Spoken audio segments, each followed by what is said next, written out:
Greetings, my name is Kerry and welcome back to my channel.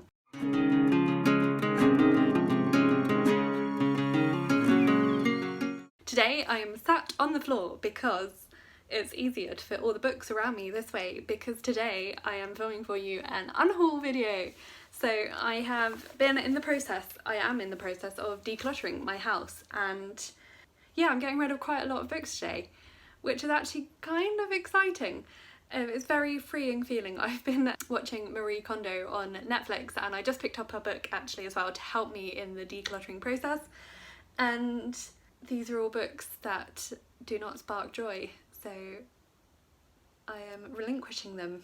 Yeah, there's quite a lot to get through here, so I think I am going to actually start with ones that are books that I have enjoyed but I have nicer editions of them. So these are my Dickens books. If you saw my summer haul video, which I'll link below for you, that I received a lovely complete works of Dickens collection for my birthday that I got second hand.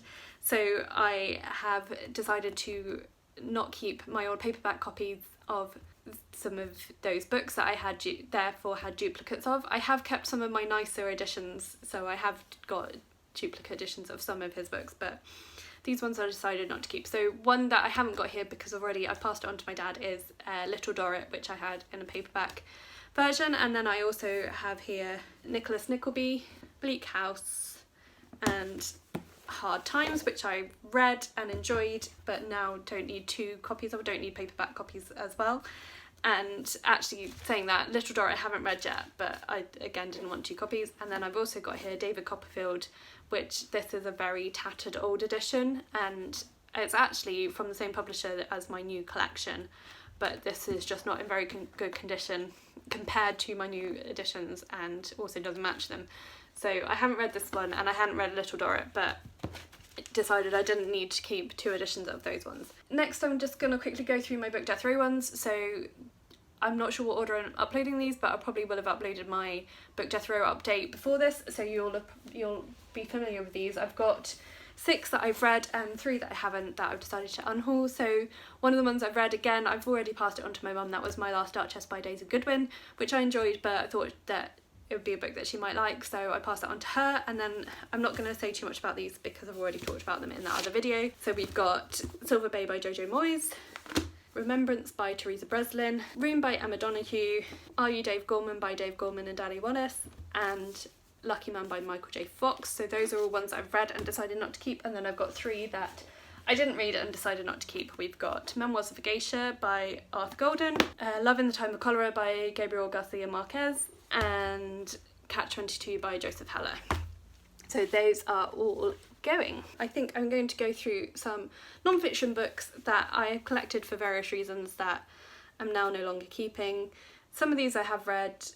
I'm going to start with the ones I have read actually. So I had a bit of a sort through of some of my sort of Christian lifestyle books that I've read and realised that these ones that I found helpful at the time I read them, but actually I'm not going to reread them. I don't know if other people find them helpful or not. Actually, some of them I don't think other people will find helpful, so I'm not quite sure what I'm going to do with them. But the first one was Captivating by John and Stacey Eldridge. I read this when I was at uni and I found it really encouraging. It's their view on what it means to be a woman of God. I tried rereading it a few years later and it really didn't speak to me in the same way, and I think if I reread it now I'd have very different views to the authors, so that one is going.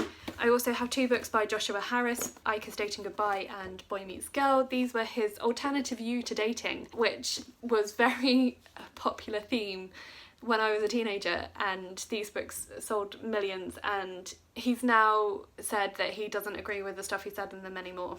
Actually, his story is very sad. Boy Meets Girl particularly was a story about how he and his wife met and how their relationship worked out, and I believe they are actually now separated. He's apologised because a lot of what he said in these books was actually really damaging to a lot of people's mental health in the area of relationships. Yeah, I don't know what I'm going to do with these because they're not books that I'd recommend to other people to read, but I don't want them on my shelves anymore. And similarly, this book comes from a similar perspective. This is called Pure by Linda Marshall, and again, this was one I read as a student, and has very similar ideas in it to the two that I just mentioned. So again, I don't quite know what to do with that one.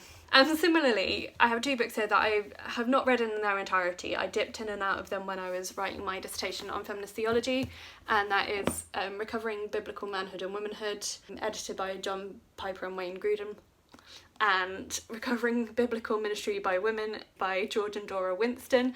So these are, again, views on what it means to be a Christian woman. This one I hate.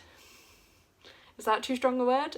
I nearly threw it out the window several times when I was having to read sections of it to form the counter-argument to what I was saying in my dissertation. But oh my goodness, some of the ideas in this are awful. It's not accurate biblically or psychologically or socially. Basically very anti-feminist.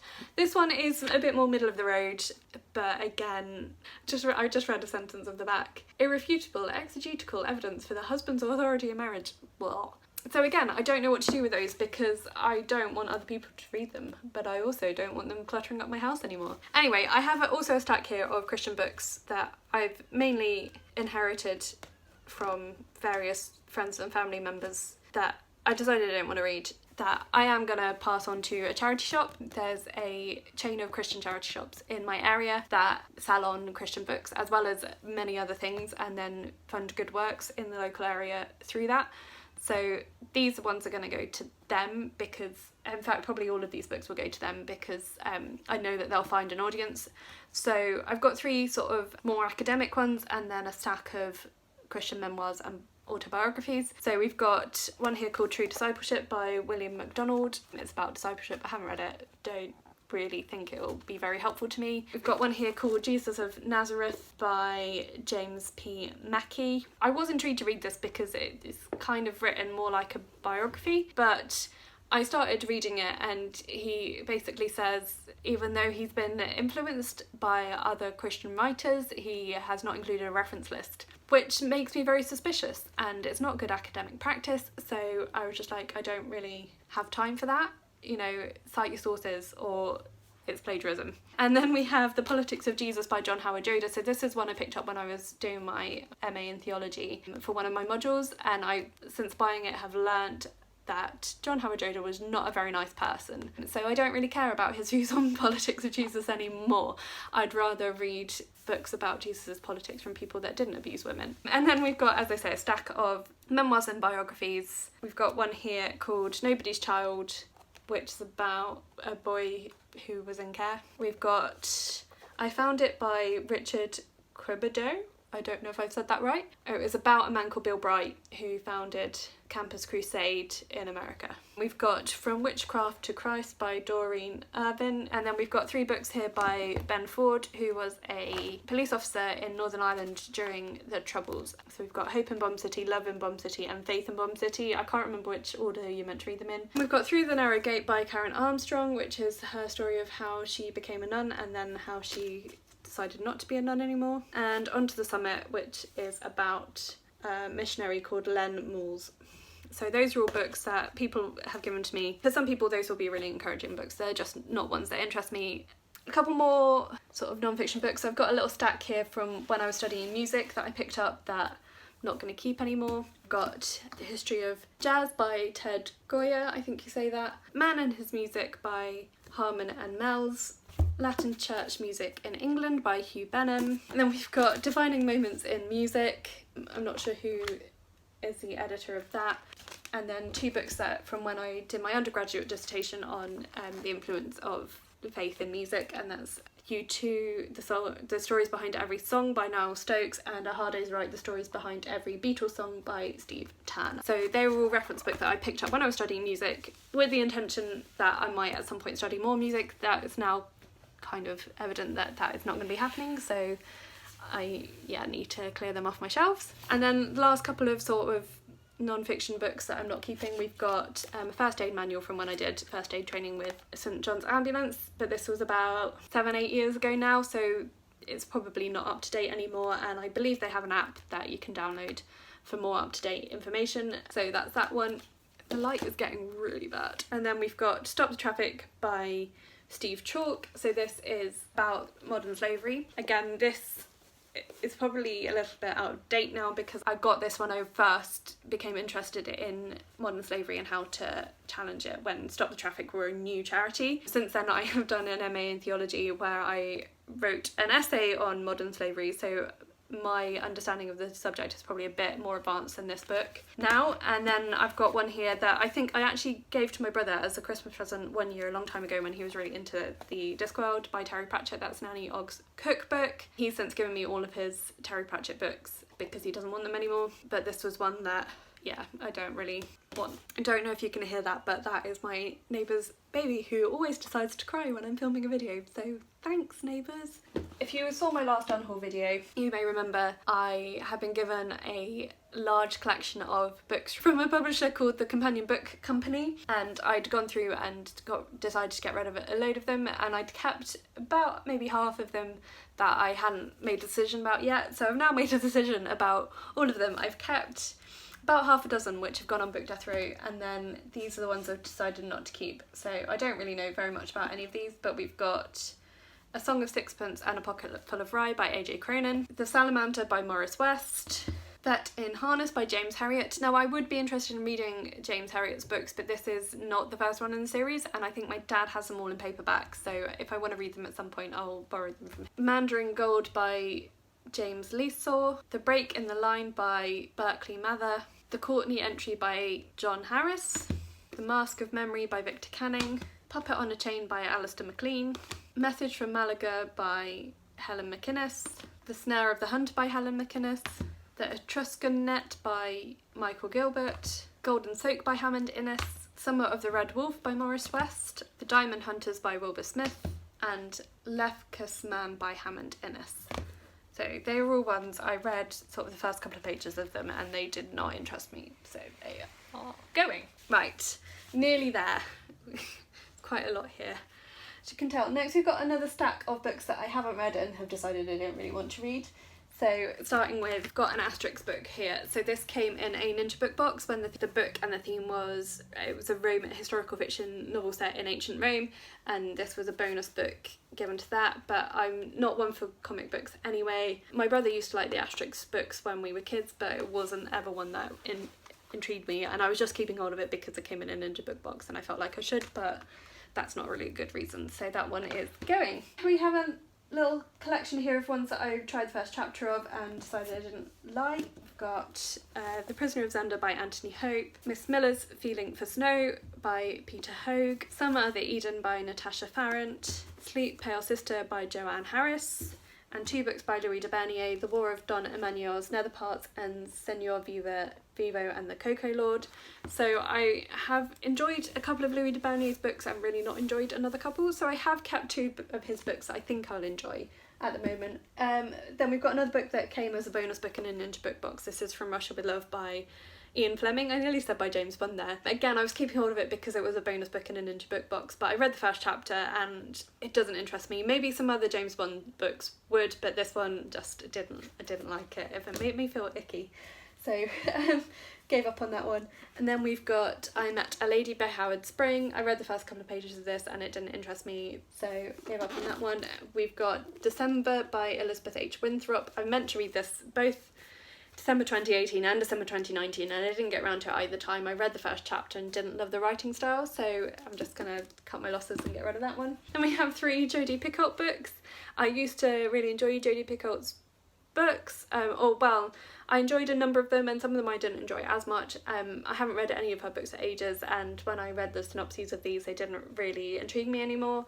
So we've got Second Glance, 19 Minutes and Change of Heart. I have kept one of her books which is on Book Death Row. If you saw that video, it was the one that sounded most intriguing to me. And then we've got here Who Killed Marilyn Monroe by Liz Evans. This is a detective novel. I read another of her books ages ago and I just sort of decided I'm not that bothered about reading that one.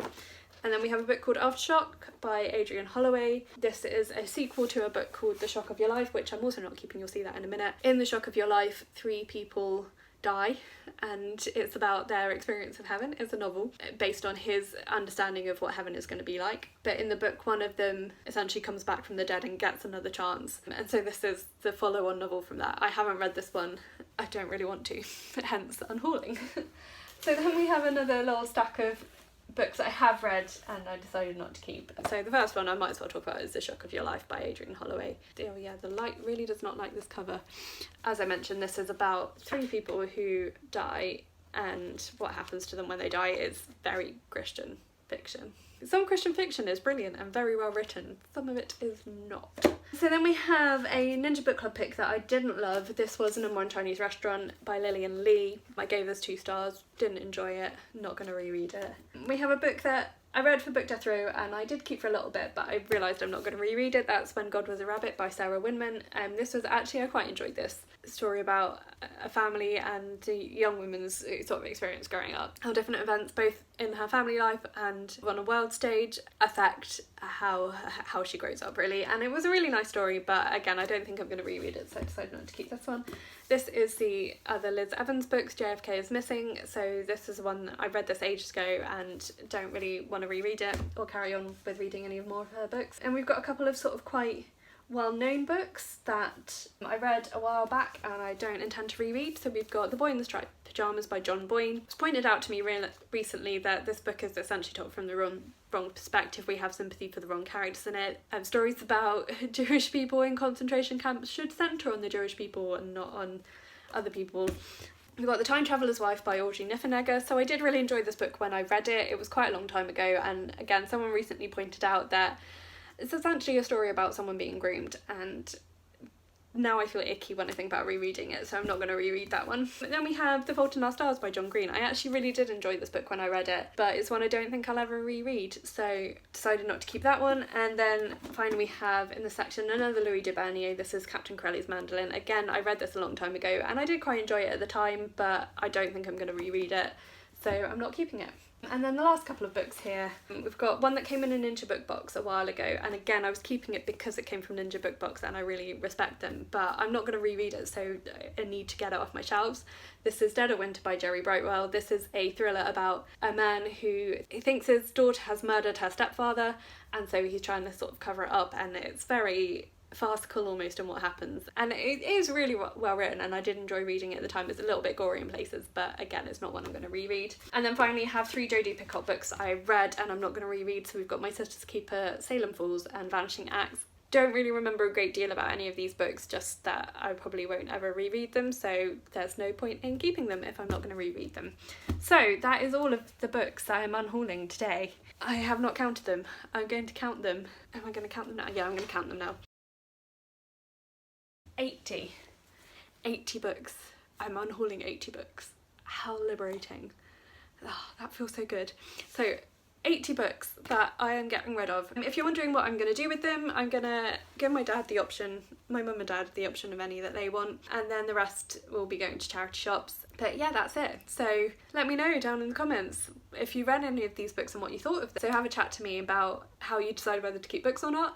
Please subscribe to my channel if you haven't already, if you enjoy my content and would like to see more from me, and you can also follow me on my social media, so that information is always listed in the description box below. The light has really gone. Anyway, that's all for today, so thank you so much for watching and I'll talk to you again soon. Bye!